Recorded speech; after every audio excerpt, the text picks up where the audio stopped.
Just as you find in most local U.S. housing markets, the number of homes for sale in Tallahassee remains far too few, measuring below 900 properties and just about 500 when you remove those already under contract with buyers. Zeroing in on the existing homes market, we find just 422 homes for sale that are available. Today's video analyzes the existing homes market in Tallahassee, revealing what you'll find, where you'll find it, and what you can expect to pay on average to live in Florida's capital city. I've included a link below to all the homes for sale that are actively listed in the Tallahassee MLS. Though today's report uses data from the Tallahassee real estate market, I can tell you that it is highly likely that this will reflect what's going on in most U.S. markets too. I continue reading and hearing from agents around the country about their markets, and from coast to coast, real estate agents are reporting slowing home sales and historic low inventories.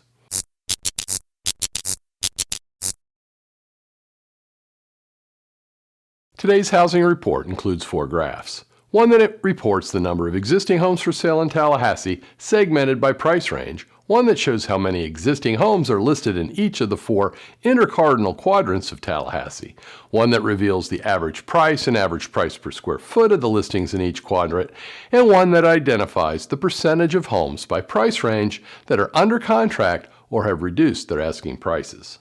There are 2 quirks in today's report that are not accidental. First, the price ranges I've used are uncommon, but very helpful, rather than the typical reports that segment prices on 0 numbers. Like $100,000 and $200,000, I've terminated each $100,000 price segment at $98,000. This puts those $999 listings back into the category where they belong.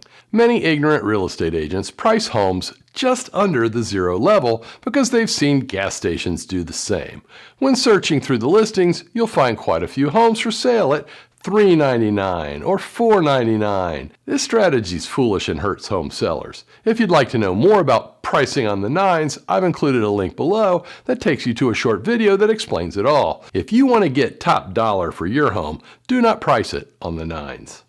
This graph plots the number of homes for sale in Tallahassee by price range. The graph is a perfect example of how high-end home sales skew the average. The median home list price is $320,000, calculated as the middle home's list price when sorting all listings by price. The average list price of $364,472 is 14% higher and is calculated as the sum of all list prices divided by the number of listings. Most of the reports I produce lean heavily on the median rather than the average, because the median more accurately reflects true market behavior. The median reduces the impact of a handful of very pricey home sales or very cheap home sales so that we gain a better understanding of what is happening. Another great takeaway from this graph is the low availability of homes. For example, if you're moving to Tallahassee to work for Amazon's management team and have an $850,000 budget for your home, there are only 6 homes available today.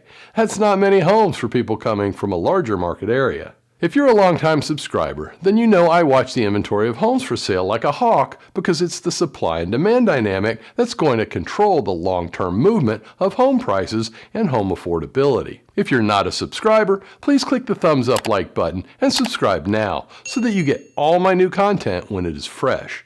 If you really want to know what's going on in housing, to see and hear the data explained, to evaluate the facts and ignore the hype that is so prevalent online, then subscribe now and I'll keep you in the know. This graph segments the Tallahassee real estate market into 4 intercardinal directions by price range of available listings. Northeast Tallahassee dominates our local housing market in terms of the number of homes that exist and thus that are listed and sold. Nearly 80% of the homes in Tallahassee are located on the north side of town, which is 12% and 10% in southeast and southwest Tallahassee respectively. If you plan on purchasing a home over $500,000, you'll likely find it in Tallahassee's northeast quadrant. This graph reveals the average home price and the average price per square foot of listings in each of the 4 intercardinal segments of the Tallahassee real estate market. The blue area reports the average list price in each quadrant measured on the left vertical axis, while the red bars display the average value reported in price per square foot on the right vertical axis. The most expensive homes are found in Northeast Tallahassee, where the average list price is approaching $500,000 with values of $209 per square foot, while the least expensive homes are found in Southwest Tallahassee, with an average list price of $227,000 and values of $157 per square foot. If you have little experience in the Tallahassee real estate market, ensure you work with a real estate agent who is a home pricing expert, because real estate prices and values are hyper-local. The old saying that real estate is local is confirmed in Tallahassee. This graph segments the active existing home listings by price range and reports the percentage of each under contract and the percentage of the listings that have lowered asking prices. Both statistics are often discussed in online reports, but one is completely bogus and should be taken with a grain of salt. The blue bars report the number of listings in each price range that are already under contract with buyers, while the red bars appear to reveal the percentage of active listings that have lowered their asking prices. Nearly one-half of all active listings priced below $500,000 are already under contract with buyers. This means when buyers go shopping for median price homes, half of the active listings are not really available, as other buyers have already secured those homes with contracts. It's hard enough to be a home buyer in a limited inventory market, but having the inventory halved makes it even worse. And thus, we're still seeing bidding wars despite mortgage interest rates doubling in less than a year. The bogus statistic reported in this graph is the percentage of homes that have reported price reductions. I've included it here for two reasons. First, to point out the unreliability of certain data from MLS systems, and second, because it's asked often. One must understand that MLS systems were not designed as data-first systems. Rather, they were designed to help realtors market their listings to other realtors. While I only have experience with a few MLS systems, I can tell you that I've never found one that removes duplicate information accurately. Additionally, most cannot accurately calculate reduction rates and market time because agents can cancel and restart a listing at any time with a new MLS number, a new start date, and a new initial asking price. Here's an example of how that corrupts certain data points. On January 1, 2022, Agent Bob enters a listing for 123 Main Street for $3.25. After 30 days, Bob cancels the listing and starts a new one to appear as a just listed home. 30 days later, still unsold, Bob convinces the seller to lower the asking price to $300,000. 30 days later, the frustrated home seller fires Bob and hires Agent Mary. Mary lists the home for $290,000. 30 days later, she gets the seller to lower the price to $275,000, and she cancels the listing and starts the new one at the new price. The next day, a buyer goes to contract on the home. 29 days later, the home closes at the full asking price of $275,000. So what does the MLS report? The sales price to list price ratio is 100% instead of the 95% of Mary's initial asking price or 85% of Bob's initial asking price.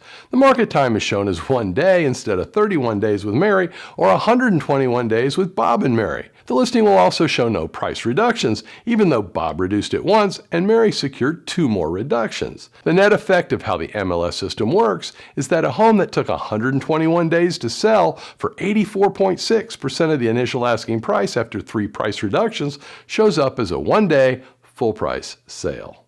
If you look through as much MLS data as I have since the MLS went digital 20 plus years ago, you would know that raw MLS reports, as pulled by the national real estate reporting agencies, are full of bad data. Situations like this example happen daily, and the raw MLS data that everybody uses is full of large flaws. The next time you see a report that discusses the median time on the market or average sales price to list price ratio, know that it's likely built with bogus data where more than 1 in every 3 sales used has significant errors.